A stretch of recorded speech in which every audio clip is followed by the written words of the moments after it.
ಏನಿಲ್ಲ ಏನ ದಾಸ ಶ್ರೇಷ್ಠ ಕನಕದಾಸರಿಗೆ ಬೊಮ್ಮಣ್ಣವರಿಗೆ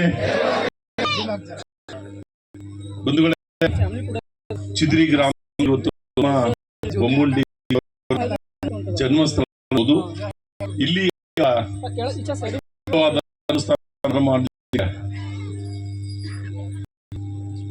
ಈ ದೇವಸ್ಥಾನದ ಕಟ್ಟಡಕ್ಕೆ ಎಲ್ಲ ಆಧಾರ ಒಂದು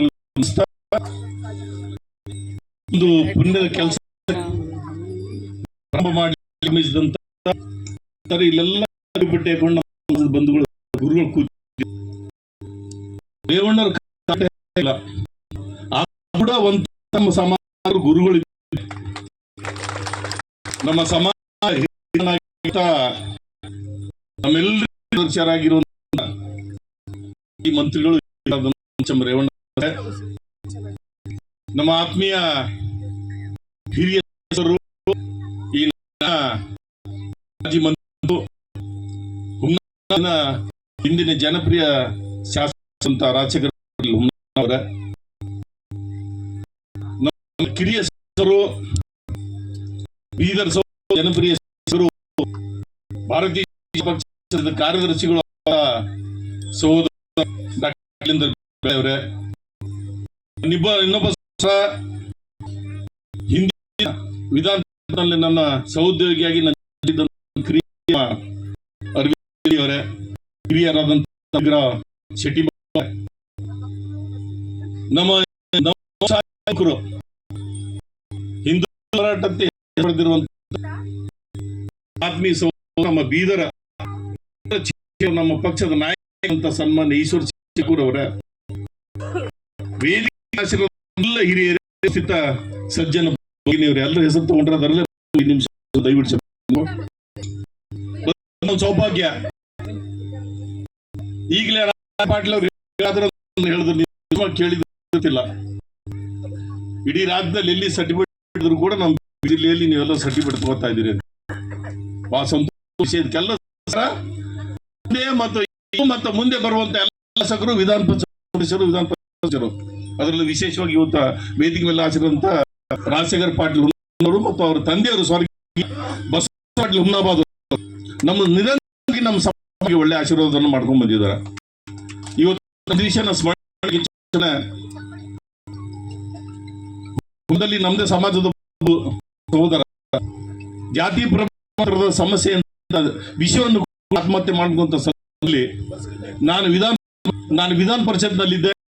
ನಾನು ವಿಧಾನ ಪರಿಷತ್ ಧನಿಯಾಗಿ ಮಾತಾಡುತ್ತ ಸಂದರ್ಭದಲ್ಲಿ ವಿಧಾನಸಭೆಯಲ್ಲಿ ಇವತ್ತು ಉಸ್ತುವಾರಿ ಸಚಿವರಾದಂತಹ ಈಶ್ವರ ಅವರು, ಹಿಂದಿನ ಶಾಸಕರಾಗಿದ್ದಂತ ಬಂಡಪ್ಪ ಅವರು, ಅವ್ರ ಜೊತೆಯಲ್ಲಿ ಪಾಟೀಲ್ ಪಾರ್ಟಿಯಾಗಿ ನಮ್ಮ ಜಿಲ್ಲೆಯ ಸಮಸ್ಯೆ ಬಗ್ಗೆ ಅವ್ರನ್ನ ಸರ್ಕಾರಕ್ಕೆ ಮನವರಿಕೆ ಒಂದು ಪ್ರಮಾಣ ಅವರು ಹಿಂದಿಂದ ಮಾಡಿದ್ದಾರೆ.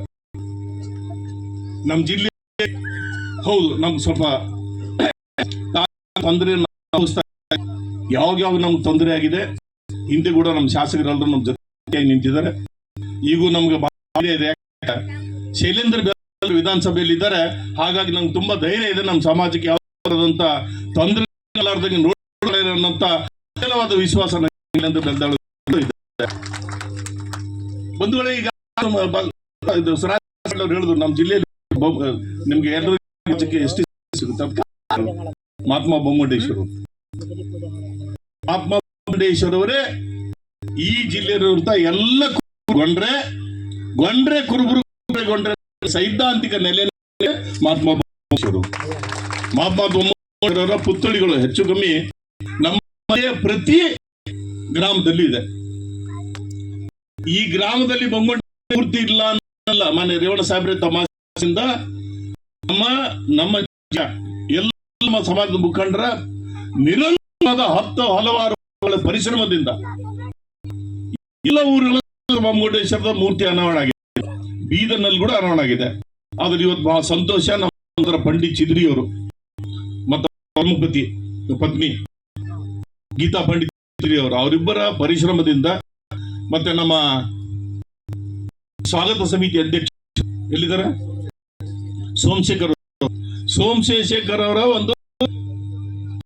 ಅವರ ಒಂದು ಸಹಕಾರದಿಂದ ಇವತ್ತು ಚಿದ್ರಿ ಗ್ರಾಮದ ಬಂಧುಗಳು, ಅದರಲ್ಲಿ ವಿಶೇಷವಾಗಿ ವಗ್ಯ ಸಹೋದರರು, ಅವ್ರ ಕುಟುಂಬದಲ್ಲಿ ಯಾವ ತರ ಭಿನ್ನಾಭಿಪ್ರಾಯ ಇರ್ಲಾರ್ದಂಗೆ ಈ ದೇವಸ್ಥಾನಕ್ಕೆ ಒಂದು ಅವಕಾಶ ಮಾಡಿಕೊಟ್ಟು ಇವತ್ತು ಮತ್ತೆ ಗೀತಾ ಇಬ್ಬರ ಮಾರ್ಗದಲ್ಲಿ ಏನು ಇವತ್ತು ದೇವಸ್ಥಾನ ಪ್ರಾರಂಭ ಆಗ್ತಿದೆ.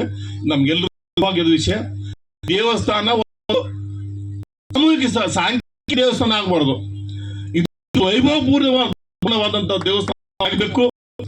ಇದಕ್ಕೆ ಸಹಕಾರ ಆಗಬೇಕು, ಶಾಸಕರಿಂದ ಏನ್ ಸಹಕಾರ ಆಗಬೇಕು, ಸಂಘಗಳಿಂದ ಏನ್ ಸಹಕಾರ ಆಗಬೇಕು, ನಮ್ಮಂತ ರಾಜಕೀಯಗಳಿಂದ ಏನ್ ಸಹಕಾರ ಆಗಬೇಕು. ಸದಾ ನಾನು ನಿಮ್ಮದೊಬ್ಬ ತಿಳ್ಕೊಂಡು ನಿಮ್ಮ ಎಲ್ಲ ಕಾರ್ಯಗಳ ಜೊತೆ ಇದ್ದೀನಂತ ಮಾತಾ ಸಮಯ ಬಂಧುಗಳೇ, ಸನ್ಮಾನ್ಯ ರೇವಣ್ಣ ಮಾತಾಡಿ ಕೇಳಬೇಕು ನೀವು ಆಚೆ ಇದ್ದೀರಿ. ನಾನು ನಿಮ್ಮ ಸಮಯನ ವ್ಯರ್ಥ ಮಾಡ್ಲಿಕ್ಕೆ ಇಷ್ಟ ಒಂದು ಜವಾಬ್ದಾರಿಯಿಂದ ಹೇಳಲಿಕ್ಕೆ ಇಚ್ಛೆ ಪಡ್ತೇನೆ. ಸನ್ಮಾನ್ಯ ಸಿದ್ದರಾಮಯ್ಯ ಹಿಂದೆ ಉಪಮುಖ್ಯಮಂತ್ರಿ ಇದ್ದಾಗ, JH ಪಾಟೀಲ್ ಈ ನಾಡಿನ ಮುಖ್ಯಮಂತ್ರಿ ಇದ್ದಾಗ, ಸರ್ಕಾರ ಜನತಾ ಸರ್ಕಾರ ಇದ್ದಾಗ ನಮ್ಮ ಜಿಲ್ಲೆಯ ಕುರುಬರನ್ನಂತ ರೆಕಮೆಂಡೇಶನ್ ಕೇಂದ್ರಕ್ಕೆ ಹೋಗಿದೆ, ಕೇಂದ್ರದಲ್ಲಿ ಪೆಂಡಿಂಗ್ ಇದೆ. ಅದೇ ತರ ಎರಡನೇ ಸಮುದಾಯದಲ್ಲಿ ತೊಂದರೆ ಬಂದ ಮತ್ತೆ ಸಿದ್ದರಾಮಯ್ಯ ಮುಖ್ಯಮಂತ್ರಿ ಇದ್ದಾಗ ಮೊನ್ನೆ ಬಸವರಾಜರು ಇದು ಮುಖ್ಯಮಂತ್ರಿ ಎರಡನೇ ಬಾರಿಗೆ ಮತ್ತೆ ಏನು ತೊಂದರೆಗಳಿಂದ ವಾಪಸ್ ಬಂದಿದ್ದರಿಂದ ಈ ರಾಜ್ಯದಿಂದ ಏನು ಅಡಚಣೆಗಳಿದ್ದು ಅದನ್ನೆಲ್ಲ ಸರಿಪಡಿಸಿ ಮತ್ತೆ ಕೇಂದ್ರಕ್ಕೆ ಹೋಗಿದೆ. ಈ ಕೇಂದ್ರದಲ್ಲಿ ಪೆಂಡಿಂಗ್ ಇದೆ. ನಾನು ಪ್ರಾಮಾಣಿಕ ಹೇಳ್ತಾ ಕೇಂದ್ರದಲ್ಲಿ ಕೆಲಸ ಆಗ್ಬೇಕಾದ್ರೂ ಸುಲಭ ಇಲ್ಲ. ಅದು ನಮ್ಗೆ ಯಾರಿಗೂ ಗೊತ್ತಿಲ್ಲ, ಹಿಂದೆ ನಾವು ಮಾಡಿದೀವಿ. ಅದು ಕ್ಯಾಬಿನೆಟ್ ದಲ್ಲಿ ಬರ್ಬೇಕಾದ್ರೆ ಅಲ್ಲೊಂದು ರಾಜ್ಯ ಇದೆ, ರಾಜ್ಯದಿಂದ ಅದನ್ನ ರಿಕಮೆಂಡ್ ಆಗಿ ಹೋಗ್ಬೇಕಾದ್ರೆ ಸೋಶಿಯೋ ಎಕನಾಮಿಕ್ ಸರ್ವೆ ಮುಖಾಂತರ ವಿಶಿಷ್ಟ ಪಂಗಡಗಳ ಸಂಶೋಧನಾ ಸಂಸ್ಥೆ ಇದೆ ಮೈಸೂರಿನಲ್ಲಿ.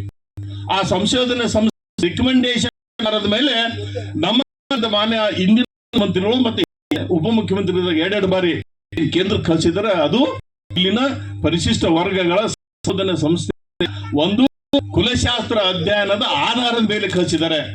ಅದೇ ತರ ಕೇಂದ್ರದಲ್ಲಿ ಈ ಕೆಲಸ ಆಗಬೇಕು ಅಂದ್ರೆ ಅಲ್ಲಿ ರಿಜಿಸ್ಟರ್ ಜನರಲ್ ಆಫ್ ಇಂಡಿಯನ್ ಅಂತ ಒಂದು ಇದೆ. ಆ ಅವರು ಎರಡೆರಡು ಮೂರು ಸಾರಿ ನಮ್ಮ ಸಮಸ್ಯೆಗೆ ಕೊಕ್ಕೆಯನ್ನು ಕಳಿಸಿದ್ರು. ಮತ್ತೆ ರಿಜಿಸ್ಟರ್ ಆಫ್ ಯಾವುದೋ ಕೆಲಸ ಕೈನಲ್ಲೋ ಅಥವಾ ಕಾಂಗ್ರೆಸ್ನಲ್ಲಿ ಕೈನಲ್ಲೋ ಜನತಾದಳದಲ್ಲಿ ಕೆಲಸ ಮಾಡುತ್ತ ಸಂಸ್ಥೆ ಅಲ್ಲ, ಅದು ಸ್ವತಂತ್ರ. ಅದು ಯಾವತ್ತು ಕೇಳಲ್ಲ. ಆ ರಿಕಮೆಂಡ್ ನಾವೆಲ್ಲ ಆಶಿಸ್ತಿದ್ವಿ. ಅವರಿಗೆ ಏನೇನು ರಿಕಮೆಂಡೇಶನ್ ಹೋಗಿದೆ ಅದು ಬೇರಿಸಿ ಕೇಂದ್ರ ಸರ್ಕಾರ ಎಲ್ಲರೂ ಇಲ್ಲಿ ವೇದಿಕೆ ಎಲ್ಲರೂ ನಾವೆಲ್ಲ ಒಂದು ತಾಯಿ ಅಂತೆ, ಬೇರೆ ಪಾರ್ಟಿದವರು ಇರ್ಬೋದು, ಬೇರೆ ಪಕ್ಷದವರು ಇರ್ಬೋದು, ಬೇರೆ ಬೇರೆ ಜಾತಿ ಸಮುದಾಯದವರು ಇರ್ಬೋದು. ಈ ಸಮಸ್ಯೆ ಹಿಂದೆ ಕೂಡ ಇನ್ನೂ ಕೂಡ ಮುಂದೆ ಕೂಡ ಎಲ್ಲ ಚುನಾಯಿತ ಪ್ರತಿನಿಧಿಗಳು ಎಲ್ಲ ಮುಖಂಡರು ಈ ಸಮಸ್ಯೆಗೆ ಪೋಷಕರಾಗಿ ನಮ್ಮನ್ನು ಬೆಂಬಲಿಸಿದರೆ ಮುಂದೆ ಕೂಡ ಅವರು ಬೆಂಬಲ ನಮ್ದೇನ್ ಸಮಸ್ಯೆ ಇದೆ ಆ ಸಮಸ್ಯೆ ಹೊರ ಬರ್ತೀವಿ ಅಂತ ಹೇಳಿ ಆ ಬೊಮ್ಮ ಫೌಂಡೇಶನ್ ಪ್ರಾರ್ಥನೆ ಮಾಡಿ ಆ ಬೊಮ್ಮ ಆತ್ಮ ಫೌಂಡೇಶನ್ ನಿಮ್ಗೆಲ್ಲರೂ ಬೆಂಬಲಿಸಲಿ. ನಿಮ್ಮೆಲ್ಲರಿಗೂ ಶುಭ ಮಾತು ಮುಗಿಸ್ತೇನೆ ಬಂಧುಗಳೇ. ನಮಸ್ಕಾರ.